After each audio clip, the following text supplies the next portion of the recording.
मेष राशि मई का मंथ आपके लिए कैसा रहने वाला है। नमस्कार, मैं हूं डॉक्टर श्वेता शर्मा और आज हम बात करने जा रहे हैं मेष राशि, जिनका चंद्रमा मेष राशि में है, उनके लिए मई का मंथ कैसा रहेगा। ये जो है पूरा जनरल प्रेडिक्शन है। आपके चार्ट में प्लैनेट्स कहाँ कहाँ बैठे हैं, रिजल्ट्स उसके अकॉर्डिंग वेरी कर सकते हैं, डिफरेंट फल मिल सकते हैं। अब अगर जनरल बात करते हैं तो जो भी मेष राशि वाले हैं उनके लगन में सूर्य उच्च के बैठे हैं इस समय, और ये यहाँ रहने वाले हैं 15 मई तक। यहाँ बुध आ गए हैं 30 अप्रैल को, तो बुध आदित्य योग आपके लगन में बना हुआ है। आप इस समय बहुत अथॉरिटेटिव फील करेंगे, कॉन्फिडेंट फील करेंगे। जो भी डिसीजंस आप लेंगे वाइज डिसीजंस होंगे नेचुरली।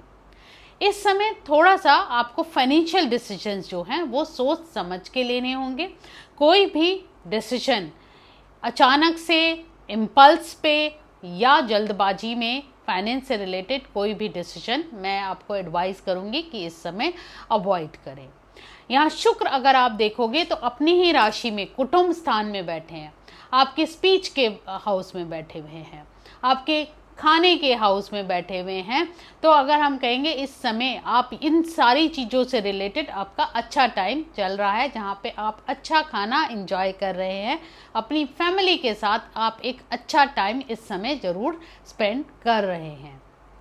अब जो ट्रांजिशन होगा प्लैनेट्स का, तो सबसे पहले ट्रांजिशन कौन करेंगे? मंगल करेंगे। मंगल जो अभी आपके 12वें हाउस से ट्रांजिट कर रहे हैं और वहीं शनि भी बैठे हुए हैं, 7.5 आपकी चल रही है। तो आपके लिए अगर मैं कहूँ मेष राशि वालों के लिए 7.5 कोई खराब फल नहीं देने वाली है। अन्यथा शनि आपके चार्ट में नीच के हैं, शत्रु राशि में बैठे हुए हैं, 6, 8, 12 में बैठे हुए हैं। उसके अलावा आपके लिए ये 7.5 अच्छी ही रहने वाली है। तो अब बात करते हैं मंगल की। मंगल जो राशि परिवर्तन करने वाले हैं वो करेंगे 11 मई को। मंगल यहाँ से आ जाएंगे आपके लगन में और यहाँ पे आ जाएंगे अपनी मूल त्रिकोण राशि में, मेष राशि में। तो यहाँ पे जो दृष्टि होगी मंगल की वो आपकी होगी, चौथी दृष्टि होगी 4th हाउस पे, जो 7वीं दृष्टि होगी वो आपकी होगी 7th हाउस पे, और 8वीं दृष्टि होगी 8वें हाउस पे। तो यहाँ पे आप अगर प्रॉपर्टी में इन्वेस्ट करना चाह रहे हैं तो बहुत अच्छे योग बनेंगे। जो लोग सोच रहे हैं प्रॉपर्टी में इन्वेस्ट करने का, वो आप प्रॉपर्टी में इन्वेस्ट कर सकते हैं। आपका जो प्रॉपर्टी अगर आप खरीदेंगे तो उसमें आपको गेन रहने वाला है। जो 7th दृष्टि पड़ रही है वो पड़ रही है आपके स्पाउस और पार्टनर के हाउस पे। तो सेकेंड हाफ में जब ये मंगल यहाँ आ जाएंगे तो आपको थोड़ा अपना स्पाउस के साथ, पार्टनर के साथ रिलेशनशिप को थोड़ा सा ध्यान देने की ज़रूरत है। आर्ग्यूमेंट्स आपको अवॉइड करने होंगे, हो सकता है कन्फ्लिक्टिंग सिचुएशंस आए, तो वो आपको यहाँ पे केयरफुल रहने की बहुत ज़्यादा ज़रूरत है। अब बात करते हैं जो सेकंड प्लैनेट ट्रांजिट करने वाला है। दूसरा प्लैनेट जो मई में ट्रांजिट करने वाले हैं, राशि परिवर्तन करने वाले हैं, वो है शुक्र। वीनस अभी बैठे हुए हैं सेकंड हाउस में, अपनी ही राशि में बैठे हुए हैं। आप ये राशि परिवर्तन करेंगे 14 तारीख को और ये आ जाएंगे मिथुन में, अपने मित्र की राशि में आएंगे और यहाँ पे जो दृष्टि देंगे वो देंगे 9वें भाव को। तो यहाँ पे आप लॉन्ग जर्नी कर सकते हैं, स्पिरिचुअल जर्नी आप प्लान कर सकते हैं। और वहीं पे 3rd हाउस में शुक्र जब आ जाएंगे तो मीडिया से रिलेटेड काम अगर है, ट्रैवल का किसी का काम है, मास कम्युनिकेशन का अगर काम है, तो आपके लिए बहुत अच्छा टाइम रहने वाला है।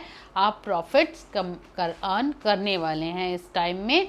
30-31 मई तक का टाइम आपके लिए मैं कहूँगी कि बहुत अच्छा रहेगा। आगे भी, क्योंकि अभी शुक्र यहीं रहेंगे, बट हम मई की बात कर रहे हैं तो मैं बात करूँगी 15 मई से 31 मई का टाइम आपके लिए अच्छा रहने वाला है। तीसरा ग्रह जो ट्रांजिट करने वाला है वो सूर्य देव है। सूर्य देव हर महीने राशि परिवर्तन करते हैं।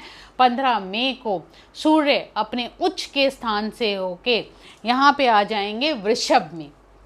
वृषभ में जो वीनस की राशि में आ जाएंगे जो कि उनकी शत्रु की राशि है। तो कुटुंब के साथ आपको अपने रिलेशनशिप को थोड़ा सा ध्यान से देखना होगा। कन्फ्लिक्टिंग सिचुएशंस अगर कोई आती हैं आपके फैमिली मेंबर्स के साथ, जिसमें सिबलिंग्स हो सकते हैं, उनके साथ आपको अपने रिलेशनशिप्स को थोड़ा सा ध्यान से टेक केयर करके रखना होगा। कन्फ्लिक्ट्स आपको अवॉइड करने होंगे। ये पूरे मंथ रहने वाला है। तो इस समय आप थोड़ा सा अपने कुटुंब के साथ, अपनी स्पीच पे आप थोड़ा सा ध्यान रहें।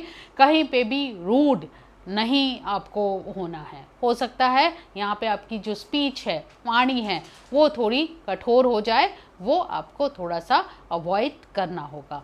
लेकिन यहाँ पे क्या है, जो सूर्य देव हैं यहाँ पे आ जाएंगे और ये दृष्टि देंगे आपके 8वें स्थान को, और मंगल की भी जो दृष्टि पड़ रही है वो भी आपके 8वें स्थान पे पड़ रही है। तो ये ट्रांसफॉर्मेशन का टाइम है।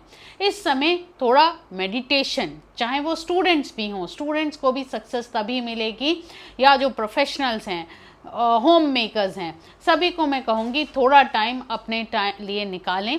मंत्रा चैंटिंग आप कर सकते हैं। अगर मेडिटेशन में प्रॉब्लम है, आप नहीं कर पाते हैं, तो कोई भी जो आपका मंत्रा है वो आप मंत्र चैंटिंग कर सकते हैं। इस समय आपके लिए अच्छा रहेगा। आपको जब पीस मिलेगा, काम मिलेगा, तब आप ट्रांसफॉर्म होंगे। और यहीं पे 8वां हाउस ट्रांसफॉर्मेशन का होता है, सडननेस का होता है। तो सूर्य यहाँ पे मंगल की राशि को दृष्टि दे रहे हैं। तो हो सकता है सडनली आपकी लाइफ में कुछ चेंजेस आए। कुछ लोगों को सडनली वेल्थ मिल सकती है, क्योंकि सेकेंड हाउस भी जो है वो हमारा वेल्थ का हाउस है, और 8th हाउस हमारा ट्रांसफॉर्मेशन का हाउस है। तो सडन वेल्थ आपको मिल सकती है। आपको कोई opportunities, business opportunities, job opportunities आपको सेकेंड हाफ में डेफिनेटली मिल सकती है। तो 7.5 आपकी चल रही है, उसके लिए ज़रूर मैं कहूँगी कि अगर आपको बैड इफ़ेक्ट्स लग रहे हैं 7.5 के, तो आप शनिवार के दिन शुक्ल पक्ष में छाया दान अवश्य करें। उसका बहुत अच्छा बेनिफिट आप ले सकते हैं।